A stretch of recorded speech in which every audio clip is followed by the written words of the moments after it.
بہت اہم ہے۔ ایک تو یہ کہ جو اپنے ہتھیار ڈال دے گا اسے، یعنی جو 4 لشکر بھیجے ان کو یہ میسج دے کہ جو لشکر جو ہاتھ میں ہتھیار ڈال دے ان کو کچھ نہیں کہنا، جو اپنے گھر کے اندر بند ہو جائے اپنی حفاظت کے لیے اس کو بھی جو ہے تم لوگوں نے کچھ نہیں کہنا۔ اور جو تیسری بات یہ تھی کہ جو ابو سفیان کے گھر میں داخل ہو جائے، کیونکہ ابو سفیان جو ہے وہ مکے کا بہت بڑا سردار تھا، تو حضرت عباس نے جو ہے ان کی سفارش کی تھی کہ یا رسول اللہ ابو سفیان کو میں نے پناہ دی ہے، تو یہ ایک بڑا سردار ہے، اس کے لیے جو خصوصی انعام ہو جائے تو تاکہ اس کی دل میں محبت بیٹھے، تو حضور علیہ السلام نے فرمایا کہ جو ابو سفیان کے گھر میں بھی داخل ہو جائے گا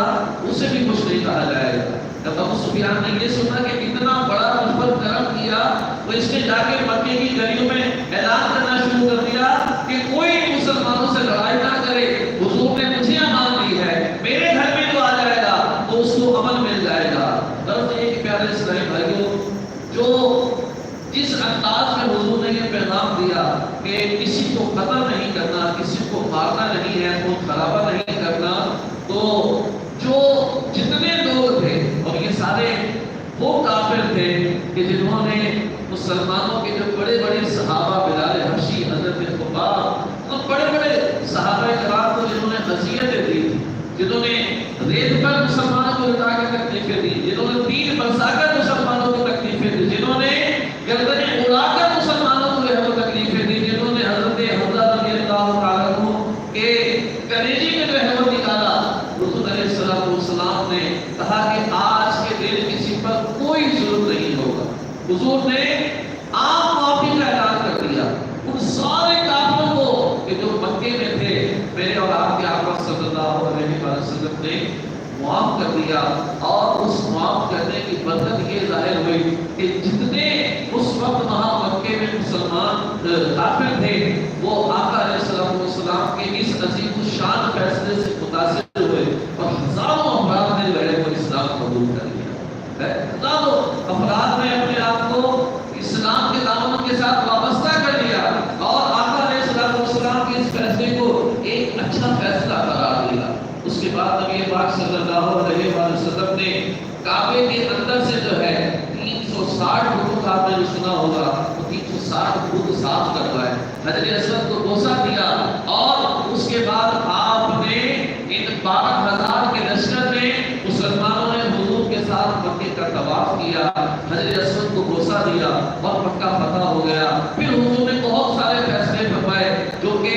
حضور کے فیصلے ہیں، اور وہ صرف اس وقت تک کے لیے نہیں، پیارے اسلامی بھائیوں، رہتی دنیا تک کے لیے جو ہے وہ رہنمائے حیات ہیں۔ جو ان سے رہنمائی حاصل کرنا چاہے وہ رہنمائی حاصل کر کے اپنی دنیا بھی سنوار سکتا ہے اور آخرت بھی سنوار سکتا ہے۔ پیارے اسلامی بھائیوں، 20 رمضان کے فتح مکہ کا دن ہے، اور بے شمار نامور افراد کہ جو اس دن ایمان لے کر آئے ان کے اندر حضرت ابو سفیان بھی، حضرت ابو سفیان بھی ہیں جو اس دن ایمان لائے، اور اس کے علاوہ حضرت ابو بکر صدیق رضی اللہ عنہ کے والد محترم ابو قحافہ بھی ہیں، ہند بنت عتبہ بھی ہیں، اسی طرح ابو جہل کا بیٹا اکرمہ بھی ہے، سہیل بن عمر، صفوان بن امیہ، اور بہت سارے بڑے بڑے نام ہیں کہ جو حضور کے اس فیصلے کے بعد جو ہے وہ اپنی خوشی کے ساتھ جو ہے وہ اسلام لے کر آئے۔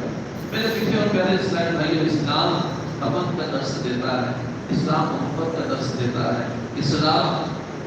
امن کا پیغام ہے، اسلام کسی کے ساتھ زبردستی نہیں کرتا۔ اس لیے مسلمانوں کو اپنی ان تاریخ کو بھی یاد کرنا چاہیے، پڑھنا چاہیے، اور یہ تاریخ صرف پڑھنے کی حد تک نہ ہو، ان تاریخوں کے اندر حضور علیہ السلام کی جو زندگی ہے، جس کے لیے رب نے فرمایا کہ حضور کی تمہاری زندگی تمہارے لیے بہترین نمونہ ہے، تو اس کا ایک پہلو میں فتح مکہ میں نظر آتا ہے۔ اور اگر حضور کی ساری زندگی پر نظر ڈالی جائے تو حضور کی زندگی کے جتنے کام ہیں، جتنے فیصلے ہیں، جتنے احکامات ہیں، اس میں